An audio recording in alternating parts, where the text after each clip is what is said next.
what it's like to start up and run a business.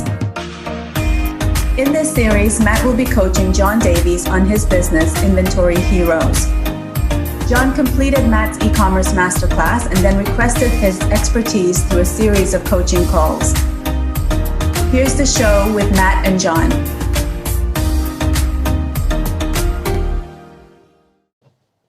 Well, good afternoon and welcome to eCommerce Journeys. This is where we take a little sidestep into the world of e-commerce from your side of the camera. Today we're talking to John. We've been talking to John over the last few months. It's been a few months actually since we caught up. John is, like I said in the intro, he runs Inventory Heroes. Inventory, however you pronounce that. Sadaf, who did the intro there, threw me off a little bit with her Canadian pronunciation. Anyway, let's get into this, shall we? Without further ado, let me push this button here and we'll bring John onto the show. John, how are we doing? Very well, you? Yeah, good. You just need to tilt your camera down slightly, bud. There we go. There you go. There we go. In fact, let me do this and we'll put you on the bigger screen. There we go. Oh, so, that's not good. It's you totally do realise there are people watching this? Yeah. If anyone's just listening to the audio version, I've just made John bigger on the screen. So welcome to the show, John. Good to have you back. It's been a while since we last spoke. Your hair's got longer.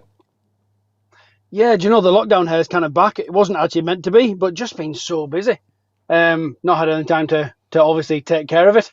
But there you go. I meant to get it done on Saturday, but what can you do? Too busy. Yeah. Just keep smiling. Yeah, this should be. And wave. That's all you can do. I'm married. I've 2 kids. I've no one to impress. It's fine. So wow, we should get into that one day. Yeah, that whole thing. Yeah. So this is going to be interesting, Matt. You're right. It's been probably 3 months, I think, since we last spoke, between holidays and different things. Yeah. So there's an awful lot's happened since we last spoke. So this should be interesting for you to do a bit of talking rather than me for a change. So there you go. Fair enough. So where did we leave it? Now, let's just do a quick intro. So your website, inventoryheroes.com, just tell folks Correct. What that actually does. So it's a business we set up to help companies with the supply chain, which obviously right now is a very topical issue, but not in terms of fuel and stuff, in terms of surplus stock, dead stock, heritage inventory. There are 100 different names for what we actually sell, but it's to basically help companies with their surplus stock. We take it from them, we sell it for them, we sell it for as much as we possibly can, and we take a commission. It's very, very simple, but it just gets rid of all the inefficiencies around surplus stock and obviously a lot of waste also too, to try and prevent landfill, extend product life cycles, all that kind of stuff.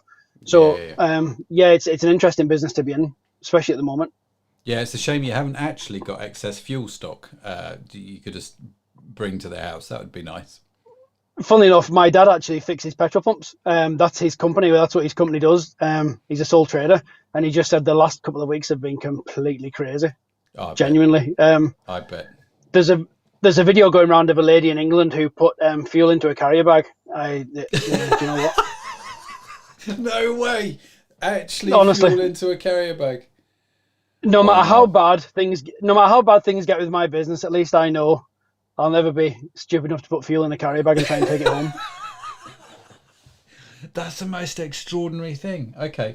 Yeah. For those of you watching outside of the UK, you may or may not be familiar with British news, but somebody, I can't remember who it was, kickstarted this a few days ago by saying they're going to close a handful, and the emphasis was on handful, right? Like 10 petrol stations around the country, because we have a bit of an issue with lorry drivers or truck drivers here in the UK at the moment. And so they're like, there's a few stores we just can't get the petrol to. That kickstarted panic buying like I have not seen for a long time. Well, not since the toilet roll crisis at the start of lockdown, where petrol is concerned. So now the queues outside of petrol stations are just unbelievable. So if you want petrol or gas or diesel or whatever it is, and you're going to put that in the tank in your car, you've got no chance, basically, unless you're prepared to sit there for an hour and queue up for it, which I'm not at this stage of my life. I genuinely am not. I just avoid it. Neither. Yeah. I have diesel in my van, and that's fine. I've got 400 miles in the tank. It's going to be a little while before I need any. And I think we're all that way, Matt, to be honest. Yeah. Bless them. Anyway, so that's what Inventory Heroes does. Now, we do these little coaching calls. This is our fourth one, I think, which we've live streamed, if my maths is correct. This is the fourth one we've live streamed. And just remind everybody, including me, where we left off last time. So last time we were discussing the fact that we've got inventory. We've actually signed our first agreement with a company to give us surplus stock. And it's a large car manufacturer, quite a prestige brand also. So we had that to discuss, and we also had the fact that the website was set up really as like a surplus inventory kind of information portal, which is completely the wrong way to set it up. Because my kind of fear was I was setting up in a surplus inventory business, and the first thing was, what do I need to start with? I need to start with stock. I need to get stock in before I can sell it. So I set the website up based on the fact that that's what I wanted to do. And you came and said, well, actually, when you look at it in the long term, who's going to be visiting the website? And we kind of decided it was obviously going to be people that are buying products rather than people that are giving us stock. So there was that conversation. Also the conversation of, how do we sell a very eclectic mix of products on the same website? Because we're not Amazon. Do we set up a different website for car parts and for cosmetics, etc., etc.? And then there was also the conversation of how we're going to promote the site and how we're going to bring sales in. And that's kind of where we left it. That was the challenge that we kind of set for, what was supposed to be a month, obviously, with holidays and stuff. And it's now been 3 months. So really my plan is to update you on what's happened over the last 3 months, good and bad, and we'll see what you think and what your advice is, really. Fantastic. Now, I must say before we actually start, thank you for the book, by the way. I went into the office the other week and there was a very nice gift from you on my desk, so much appreciated. No problem. That, first, sir. I've enjoyed it, actually. The kid in me has enjoyed it. The Star Wars book. Anyway, so where do you want to start? Where should we kick off today's conversation? Can we start with the actual website itself? Yep. Just because that's kind of a natural starting place, I think. So okay. Whenever we last spoke, the site was kind of very service based, as in, we are Inventory Heroes, give us your stock, we'll sell it for you. And we discussed how we should rebuild it into basically a shop, because that's what it needs to be, doesn't it? You know what I mean? So we've done that. We've rebuilt it into a shop. We've changed all the navigation completely. If you look at the site there now, you probably can't remember what it was like before, but all of the navigation around surplus stock and the services we offer between auctions and fixed price and stuff, all of that navigation is now hidden at the bottom. Well, not hidden, but it's all at the bottom, rather than being kind of in your face and being the main thing that you see. Just because, as we discussed last time, people who have surplus stock or companies who have surplus stock are going to know that that's what they want to contact us for. So all those things don't need to be at the front of the site. So when you go onto the first page, there's a hero banner with a couple of different products on it, which we'll discuss in a second. And then behind that, you've got the categories in the top nav, which weren't there before. Again, it was all just service-based. So really, to all intents and purposes, it's now a shop, which is what it always should have been, quite rightly, as you said. And I think it's 100 times better for that. Mm-hmm. We've changed the design very, very slightly. We had some negative comments about our logo. The logo was like a flying man superhero, and he was a white male superhero, and we thought it was androgynous enough that there was no kind of nothing to be taken from that, but we got quite a few negative comments and stuff, so we actually changed it. And as you can see now, the logo is basically just the words of the company. So the site's changed an awful lot since we last spoke, and I think now as a retail site or as an e-commerce site, which, let's face it, that's what we're here for, it's 100 times better. Mm-hmm. We now just need to get the product into the site. In terms of product, we've got an agreement with Aston Martin, which is we amazing. are going to have, as a startup company, it's just a complete dream, Matt, to be totally honest with you. To have that brand trust us not only with their stock, but also just as importantly, if not more so, with their brand. Yeah, that's critical. It's just incredible. It says an awful lot about kind of our sales process, I think, and what we're trying to do here. One thing I would say is this has taken a long time to get this kind of to fruition. and the interim, the stock, it still isn't with us. It should be with us very, very shortly. But we thought our sales kind of process would maybe take, say, 2 months, between contacting, say, I don't know, Jaguar Land Rover or whoever it's going to be. It was going to take maybe 2 months from the first contact to getting somewhere towards getting inventory. It's not. It's taken probably 7. Yeah, but you're knowing dealing that with big we can, companies, aren't you? You're not dealing with... yeah, very much so. And also, there's that whole thing of trust too. At the end of the day, there's me, myself, and Michael, the 2 people who run the business, and there's just 2 of us. That's it. And like you say, you're dealing with a multinational corporation with a brand involved and all that kind of stuff. So yeah, it's incredibly positive. It's incredibly exciting, and that's where we are. So we need to get the stock onto the site and begin marketing it. So what we did was we took the lovely gift we sent you, which was the Star Wars book. Mm-hmm. And also a wedding journal, which are 2 products that we currently sell on Etsy, which sell really, really well on Etsy. They go really, really well. Just because obviously, they're certainly the wedding journal is quite topical. But as you've seen, they're pretty good quality. They're personalised, and the margin in them isn't too bad. So we decided we will find a third-party PPC consultant to run PPC for us. And that's what we did. And it was mediocrely successful. Actually, no, that's too kind. It was terrible. Okay. Wow. Yeah. And so I think if we discuss it, I think we can probably work out why. Okay. Well, we'll definitely get into that.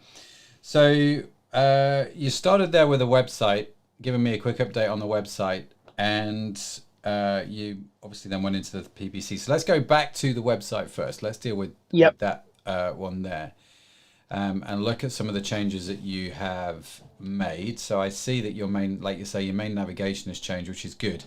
The only bit that I'm going to say, which I'm sure you will understand straight away, is in your main navigation, you have got, for example, car bits, and I click car bits, and there is nothing there.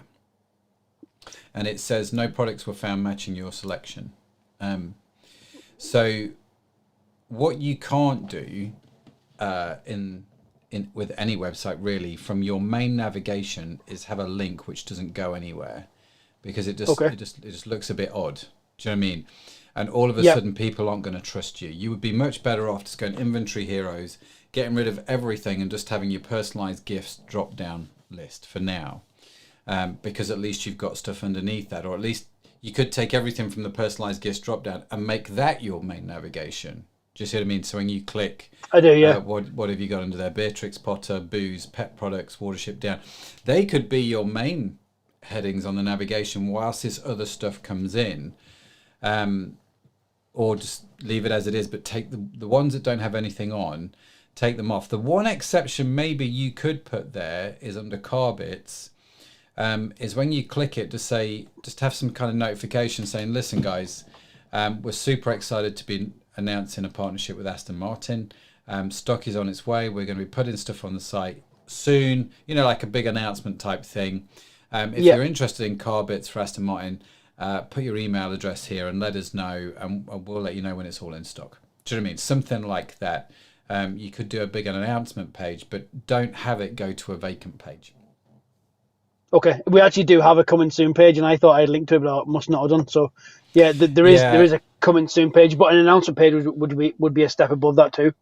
Yeah, do that, and then get rid of clothing, get rid of technology. I wouldn't have everything for now because you've not got enough stuff on the site to make sense for everything. So you could have car bits and personalized gifts, but if you have car bits, do the announcement, right? Don't just leave it blank. Is my top piece of advice there. So your corporate certified B Corp pending. Okay, so why did you apply for that?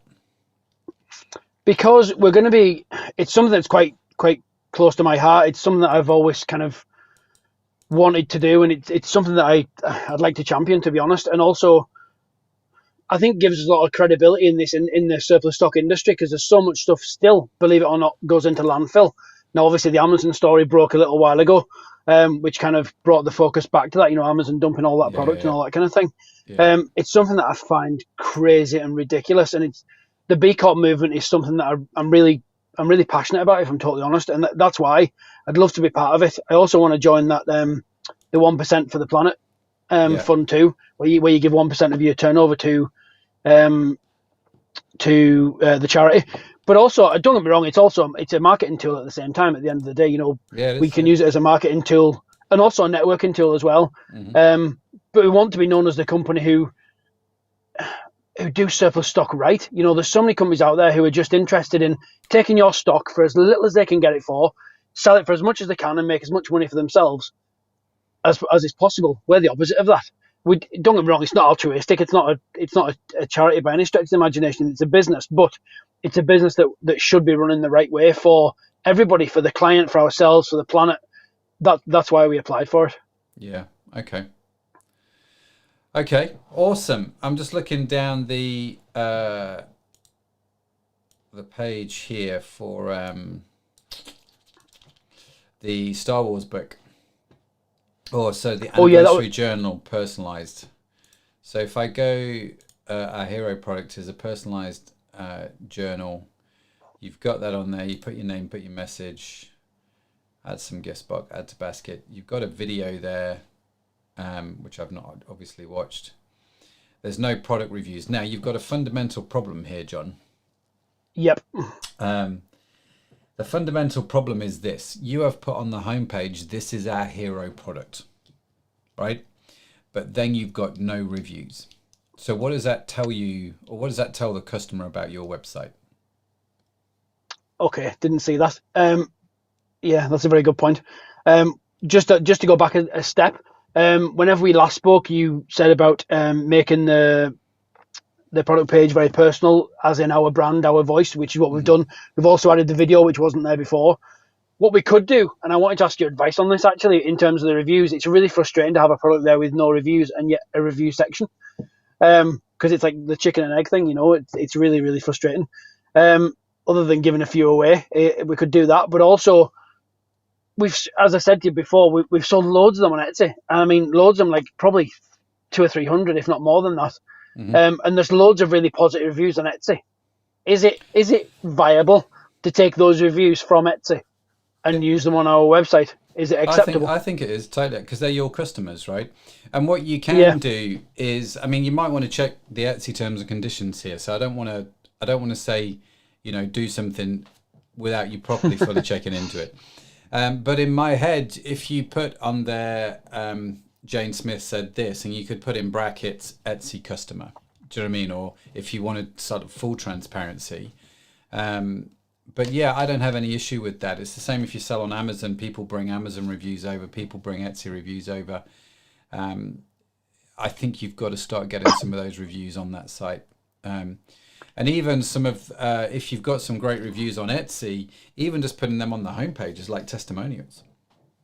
Yeah, it's actually funny. You probably know, I didn't realize this, but you actually have product reviews and store reviews on Etsy. I didn't actually realize that, if I'm totally honest. So yeah, I didn't actually think of that. Well, that's what we should do. We should use some of those store reviews for the actual site itself. Yeah, and get the information on there and so on and so forth. I think that's super, super important. Because the more that social proof you can demonstrate, do you know what I mean? The more attractive your site's going to be. Especially if you're starting to say this is our hero product and I click through and there's no reviews. If I'm buying, I'm off the site straight away. I'm like, there's no credibility here whatsoever. Do you know what I mean? I know credibility is the wrong word. It's just that I'm looking at that going, there's no validation. Yeah, there's no validation. You're right. Yeah. There's no social proof. There's none of that sort of stuff. And so I personally get very twitchy about things like that. And I know I'm not the only one. So yeah, I would suggest you definitely put stuff like that on there. So the Etsy reviews, yeah. I think that's enough said on that. I think you've just killed a 10-minute PPC conversation right there. But we'll get into that in a second when we hit PPC. Well, let's do that. Let's hit PPC while we're here. So you tried, again, if you're listening and you don't know what PPC is pay-per-click. It's where you pay Google or Facebook or Bing. You bid on keywords. So maybe anniversary journal would be a keyword. And when they click through to your website, do they buy, yes or no? That's all pay-per-click. So you're paying Google in effect to send people to your website. It's a legitimate way to get traffic instantly to your site, because natural organic SEO, yeah, it's a long game. Let's just put it that way. You've got to be sort of 3, 6, 9 months sort of ahead of yourself to do that well. So you guys went out and tried, what PPC did you try? Did you try Google and Facebook? Just Facebook, if I'm totally honest. Just for budgetary reasons, just for the cost of it. Yeah. So we found a consultant or a freelancer, whatever you want to call them, and we set a budget. We paid him a few quid, and we set a budget. I'll be honest, we paid him 150 quid to run 2 campaigns for us. And he set up 2 campaigns. There's the first mistake. He set up 2 campaigns, one for the one for each product, one for the journal and one for the Star Wars book. Ran them on Facebook. He did the targeting, created the audiences, all that kind of stuff, just because we don't know what we're doing. Just to reconfirm to everyone who's kind of listening to this, either now or in the future, I came to you with this idea not knowing a great deal about e-commerce. So me talking about PPC, that's literally just from talking to you and from listening to podcasts. It isn't like I know what I'm talking about. Yeah. Just to confirm that. Industry lingo is seeping in. So we paid him that money. He set the whole thing up, which I think, to be honest, was our first mistake. But anyway, we drove 10,000 impressions to the website or to the product pages. That's where obviously the clicks went to. Over, I think it was 5 weeks, possibly 6 weeks. I can't just remember. So there's 10,000 impressions per product, which is great. But that was fine. On a per click cost, it was great, because I think we set our budget like a £5 a day.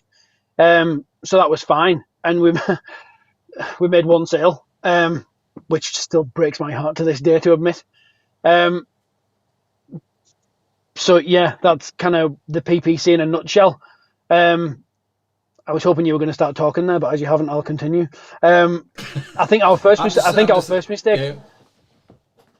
mistake was allowing him. We have a very specific brand voice, which people will see if they look at our website. He created the campaigns and he wrote the copy for those campaigns. That was the first mistake. We should have done it ourselves in our own voice, rather than letting him do it, because he was just your standard kind of boring sales pitch, text, etc., etc.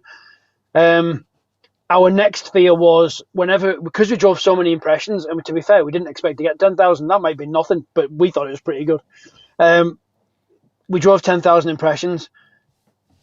I can't exactly remember how many add to baskets it was. I think it was something like 1,000, which again was pretty good. We then started to panic because we haven't made any sales. Is our website the part that's falling down? Is that where people are stopping? Are we the thing that's stopping people buying? And based on that conversation we just had a second ago about reviews, the chances are it probably is, yeah. In my opinion, now after having this conversation. What's your opinion? Yeah, I think, let's deal with those things in time.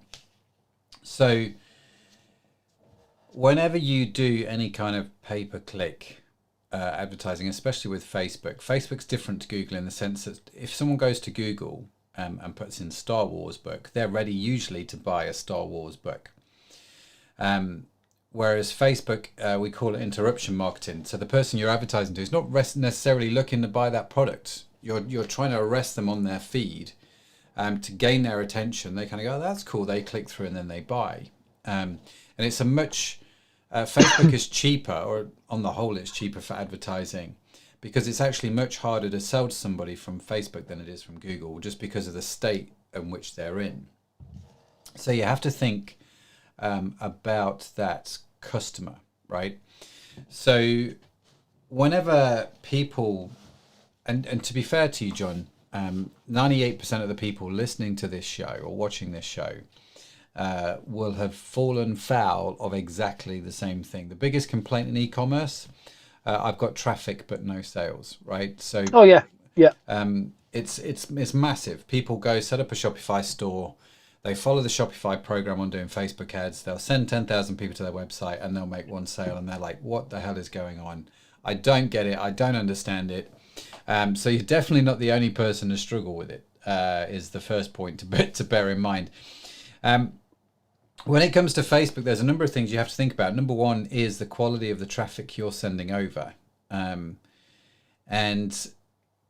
that you're never going to nail that first time round. And this is where a lot of people make a mistake with Facebook, I think, is they set up a campaign, they let it run, but they never test that audience. So you've got to understand that there are going to be different sections and niches and subsections of that audience which are going to work well and others which don't.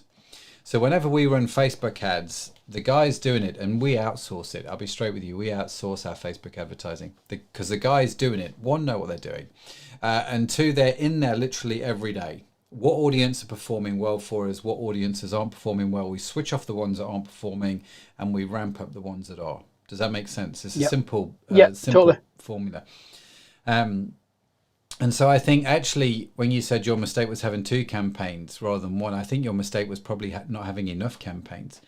In other words, you would take the same advert, same copy, and you would send that to different audiences to see which audience was performing the better for you.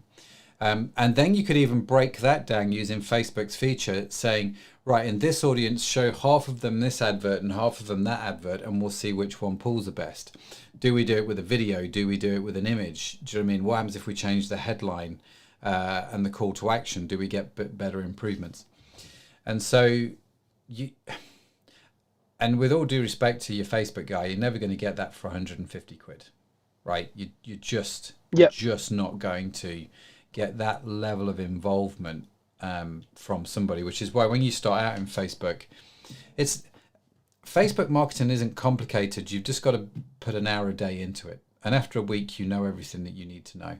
And you've got to be prepared to make a few mistakes along the way, right? And that's going to cost a bit of money, but you're understanding your audience. So that's your first thing, right? So your first thing is always the quality of the audience I'm sending to my website.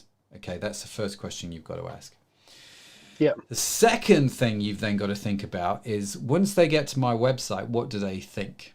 Right. So this now comes down to the review section on your website.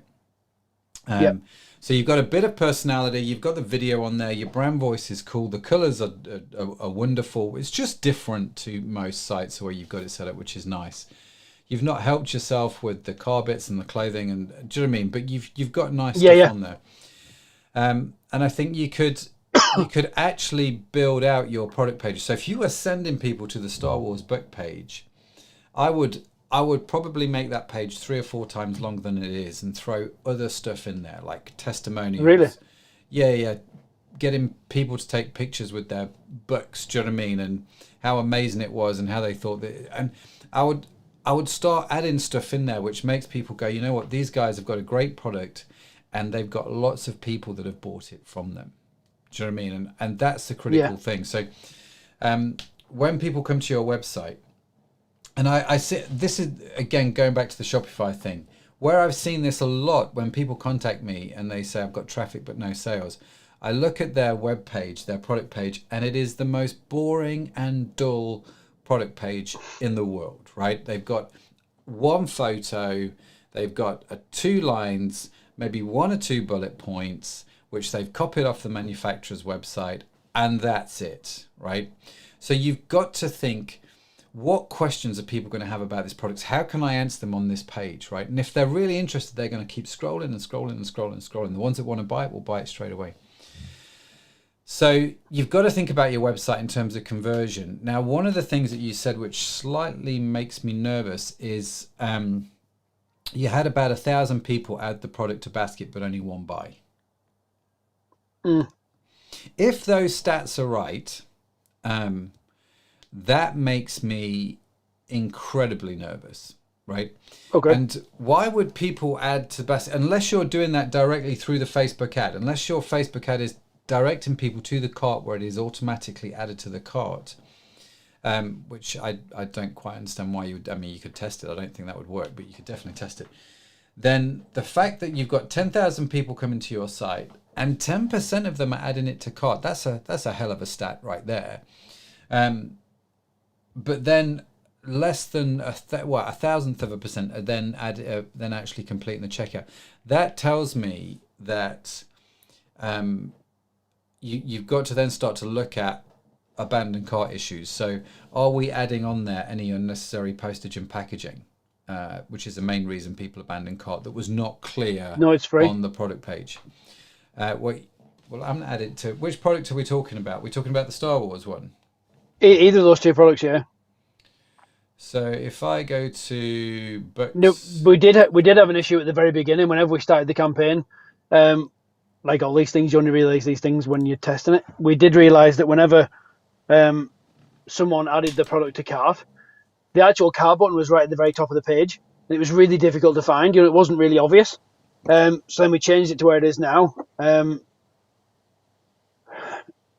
Yeah, it's frustrating, is what it is. I must check those figures, though, just to make sure that they're actually correct. Yeah, because, I mean, there's nothing wrong with your checkout. Free shipping, I guess, unless were all the people you sent to your site from the UK? I don't know, if I'm totally honest. I would need to find out. Because I've only looked at the headline figures. Yeah, that may be something else. If you're from the UK, I'd kind of think, well, okay, I get free shipping. That's cool. It's actually really funny. The majority of the ones we sell on Etsy, and I would say probably 40 or 50% of them go to America. Bizarrely, I don't know why. Which is fine, but if I'm buying from the States, then it's not going to be free shipping, is it? No. It's 14 quid, I think, off the top of my head. But again, it's 14 quid on Etsy too. It's the same price. But then that needs to be loads that needs to be on your page here. So it says subtitle is 49 quid shipping, and it's defaulted to the free shipping thing. You need to just put on there like international shipping. Do you know what I mean? So the main reason, let me start this sentence. The reason why I'm mentioning this, the main reason people abandon cart is because of unknown charges, right? So that people put stuff in the cart to try and figure out what the actual real cost is going to be. And so you've got this at £49. Do people then press the proceed to checkout button or not? Yes, as far as I'm aware. Again, the figures came from the guy who did the campaign, but I must get them and see. But yeah, as far as I'm aware, they did. Yes, proceed. So they put the actual product into the cart and then abandoned it from there. Yeah. So how many people abandon cart on your basket page? How many people abandon cart on your checkout page? Oh, see what you mean, right? I don't actually know is the honest answer, but I will find out. Yeah, I think that's the thing to sort of bear in mind. Is, you know, where did people bail, and I think that would be really interesting to understand. And also I'd be looking at putting something on the site like Hotjar, which is like a free analytics tool, and I'd be looking at what people are doing on that page. I'd want to understand why they're bailing. What is it that's causing them to bail? And you can start tweaking things like on the basket page, you could put some customer testimonials. Do you know what I mean? Just to give people that incentive to check out. And confidence, And confidence, yeah. So you've got to sort out your traffic. You've got to sort out the website, obviously, social proof, understand why people are abandoning cart. The third thing that people need to look at, so I think there's always three things when you've got traffic but no sales, right? So traffic, website, and the third thing is the product.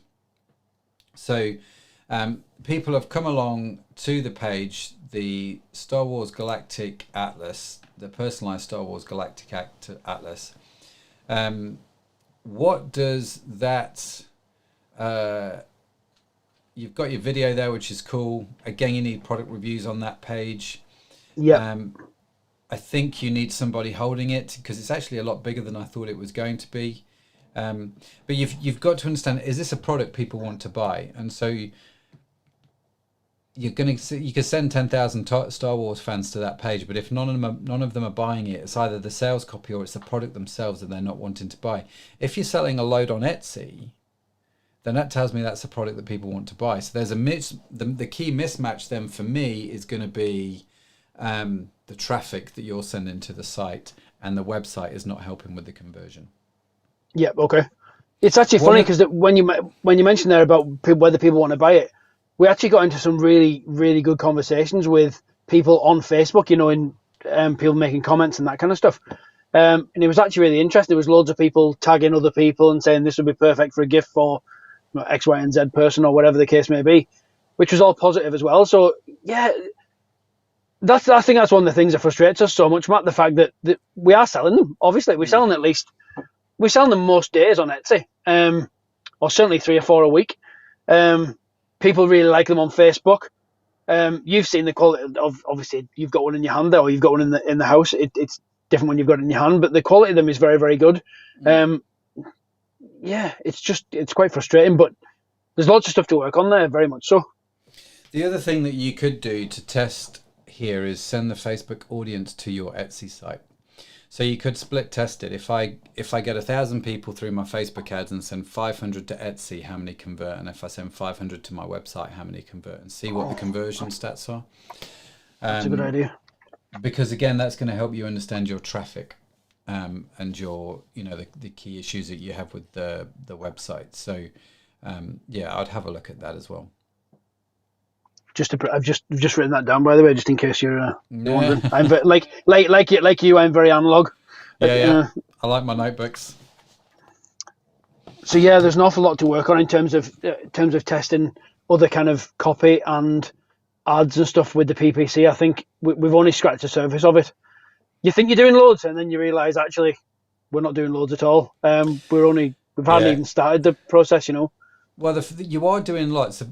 What you need to do is, I think I would pick a product like the Atlas or the personalized journal like you have. And I'd be like, right, I'm going to focus on these to get my head around the principles before I start to expand this out. Do you know what I mean? And to understand. And that's what we've got those for. As I said before, that's what we've got those products on the site for. That they're not really what we want to be selling, because we want to be selling surplus stock. But this is allowing us to learn how to market products and all that kind of stuff. That's what we're doing it for. Yeah. One of the things that I would be really intrigued to know, John, is if I took something like your Star Wars Galactic Atlas and did a dedicated website to it, just a single page website, right? thegalacticatlas.com. Do you know what I mean? And you sent people to that. So you've got your website, you've got your single page website, and then you've got Etsy. You're sending traffic to each one of those. Which one would convert the most? And I just think on some of these products, like the Star Wars Galactic Atlas, I would look at something like ClickFunnels or Samcart that can do these sort of one-page websites pretty quickly and easily, and just run some traffic to it and see how well they convert. Because the other thing you can do is go and find products which you can upsell with them. Do you know what I mean? So it's like, yes, you've got this is personalized. Do you want me to throw in a deck of Star Wars playing cards, which normally are $29.99, but I'll give them to you for $14.99 or whatever? Click here to add yes or no. And you can add one or two upsell products. And I just wonder whether, if you get a few of these products which really do start to fly, I would be looking at these single page websites, because again, that's just going to help people buy them by the bookload, if that makes sense. No, that's a really good idea. Actually, using 3 different sort of endpoints, if that's the right word. The Etsy store, say a single page website or a single product website, and our own site, and seeing that's an actual real proper test, like grown up test, as in which one works best. Yeah. What we're doing right, what we're doing right, what we're doing wrong.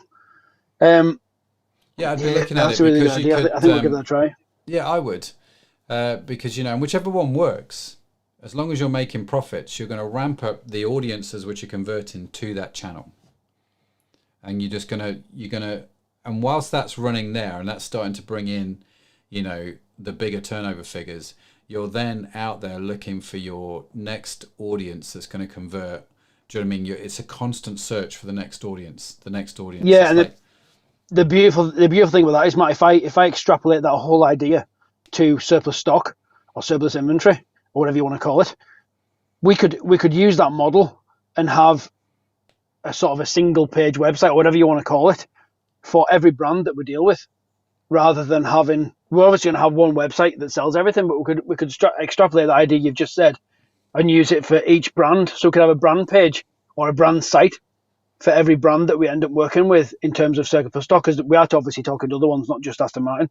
And we're hoping now that we've got the first one, it'll open some doors and that kind of stuff. But that could actually work really well for the surplus stock also, in a slightly different manner. It can. I mean, the trouble you're going to have here is you need to try and avoid what I call shiny object syndrome, in terms of, oh, this is a new thing, this sounds really cool, let's go down that road.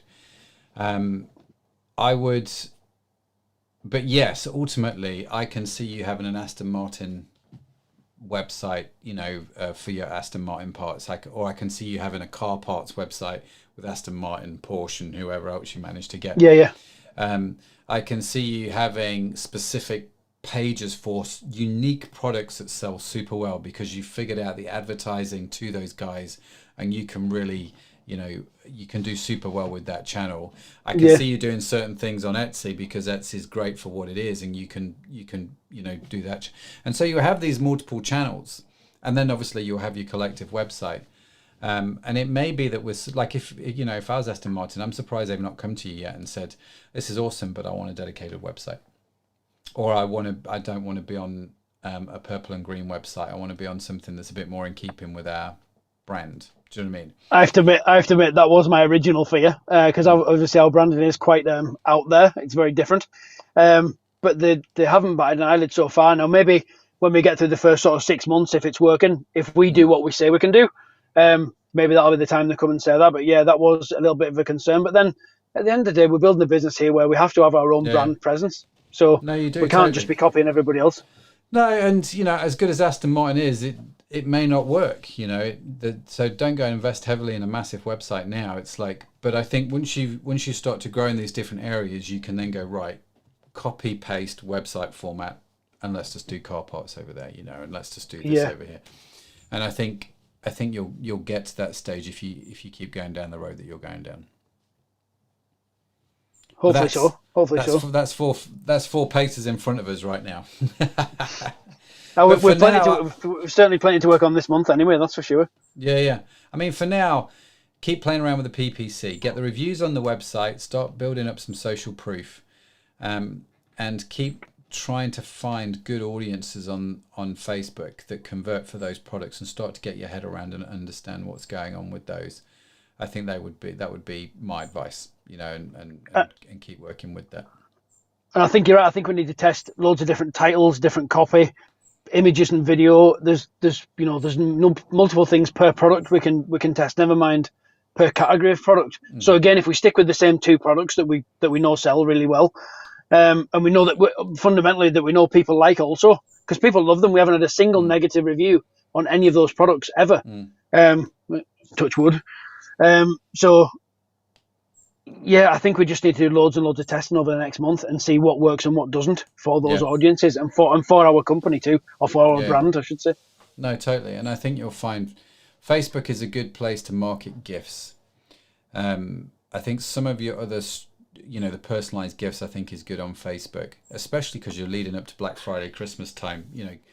Understanding now what's going on and getting your audiences right, you could double, quadruple that sort of ad spend around Black Friday and Christmas time when people are looking for gifts, because it's like, okay, why would we not do this right now? So I think you could definitely do that. The stuff with Aston Martin, don't know how well that will work on Facebook. I think you need to think much more about organic SEO there, for when people type in a specific part, they need to find it. But we'll talk about that more next time, maybe. Yeah, I've a few good ideas around that, and I think it'll be a good conversation the next time, because we'll have the product by then and it'll be on the site, so we can discuss that in the next call. Brilliant. Well, I'm aware of time, John. It's good to see the progress, but it's good to see things moving forward. Good to see that we're all learning, and you're still smiling, and you're not in a corner crying and giving up. No, I made one sale. No need to cry. One sale. It was good. Yeah. We're going to live on that until the next one. It's fine. Absolutely. Keep moving forward. Well, I'm going to hit this button on my pad here. John, thank you so much for joining us. It's been great to chat to you. No problem. And we'll Likewise. speak to you in part 5, no doubt. Bye for now. Thanks, Matt. Bye. You've been watching eCommerce Podcast Journeys with Matt Edmondson. Give us a like and don't forget to subscribe.